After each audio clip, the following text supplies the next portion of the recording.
కూడా జరుగుతుంది. ఈ యొక్క సీజ్ చేసినటువంటి ఈ యొక్క మొబైల్ ఫోన్ని ట్రైబ్యునల్కి, అంటే అపిలేట్ ట్రైబ్యునల్ ఉంటుంది, ఈడీలో ట్రైబ్యునల్ ఉంటుంది ఢిల్లీలో, ఆ ట్రైబ్యునల్కి ఒక ఓఏఎన్ అనేటటువంటిది సబ్మిట్ చేయడం జరుగుతుంది. అక్కడ ట్రైబ్యునల్ నుంచి మనకు సమ్మన్స్ ఇవ్వడం జరుగుతుంది. మనకి ఏదైనా అబ్జెక్షన్స్ ఉంటే ఆ యొక్క ప్రొవిజనల్ ఆర్డర్ మీద మనం ట్రైబ్యునల్కి అబ్జెక్షన్ ఢిల్లీ ట్రైబ్యునల్కి తెలియజేసుకోవచ్చు. ఇది ప్రొసీజర్. Thank you. ఎగ్జామినేషన్ ఏమి లేదమ్మా, ఈరోజు క్వశ్చనింగ్ ఏమి లేదు. సింపుల్గా డేటా అంతా కూడా కాపీ చేసుకొని ట్రాన్స్ఫర్ వాళ్ళ మాస్టర్ ఫైల్కి ట్రాన్స్ఫర్ చేసుకోవడం జరిగింది.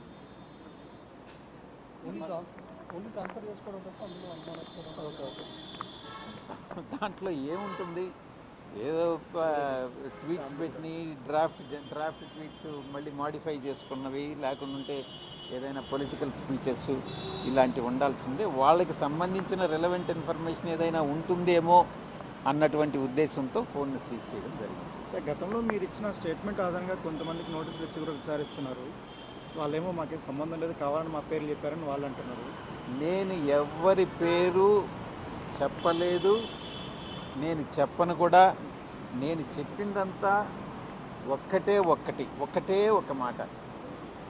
రాజ్ కసిరెడ్డి అనే వ్యక్తి ఈ యొక్క లిక్కర్ స్కామ్కు కర్త కర్మ క్రియ అని చెప్పాను. ఆ రోజు చెప్తాను, ఇప్పుడు చెప్తాను, ఇంకే రోజైనా చెప్తాను. నేను ఇంకా ఎవరి పేర్లు చెప్పలేదు, నాకు తెలియని కూడా తెలియదు. కావాలని మీ పేరు తీసుకొస్తాను. ఈ సమావేశాలు లిక్కర్ పాలసీ రూపకల్పనలో నా కన్సర్న్లోనే ఒక 3 times జరిగిందన్నది. ఆ సమయంలో ఏమేమి జరిగింది, ఎవరెవరు ఉన్నారనేటువంటి పాత్రకు సంబంధించి ఏమన్నా? అది ఏబిఎన్ రూపకల్పన అని అంటే కానీ నేనేం చేయలేను. మామూలుగా రాధాకృష్ణ గారు ఇలాంటివి ఊహాజనితమైనటువంటి ప్రశ్నలు వేస్తుంటారు. లిక్కర్ పాలసీ ఫ్రేమ్ చేసిన తర్వాత ఆ మీటింగ్ ఏదైతే ఉందో అది జరిగింది. నేను కూడా మీ యొక్క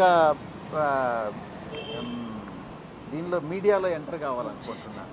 అలాంటప్పుడు నన్ను ఎందుకు ఈరోజు మళ్ళీ మిమ్మల్ని మీడియానే దూషించేటట్టు చేస్తే నన్ను నేను దూషించుకున్నట్టు అవుతుంది.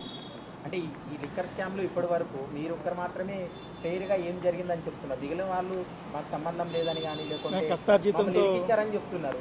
కానీ మీ విషయంలో మాత్రమే ఇటు వైసీపీ వాళ్ళు కూడా కొంత క్వశ్చన్ చేస్తున్నారు. మిమ్మల్ని టార్గెట్ చేసి సోషల్ మీడియాలో ట్రోల్ చేస్తున్నారు. ఎవరు ఏం టార్గెట్ చేసి ఏం ట్రోల్ చేసుకున్నా నేను భయపడేటటువంటి వ్యక్తిని కాదు. భగవంతుడికి తెలుసు. ఆ వెంకటేశ్వర స్వామి సాక్షిగా నేను ఒక్కటే చెప్తా, నేను తప్పు చెయ్యలేదు. లిక్కర్ స్కామ్లో నాకు సంబంధం లేదు. నేను ఎవరి పేర్లు చెప్పలేదు. దీనికంతా రాజ్ కసిరెడ్డి అనేటటువంటి వ్యక్తి మాత్రమే ఏం జరిగింది, ఎలా జరిగింది అన్నటువంటిది చెప్పగలడు అన్నటువంటి విషయాన్ని మాత్రమే నేను అటు సిట్ అధికారులకు కానీ ఈడీ అధికారులకు కానీ చెప్పడం జరిగింది.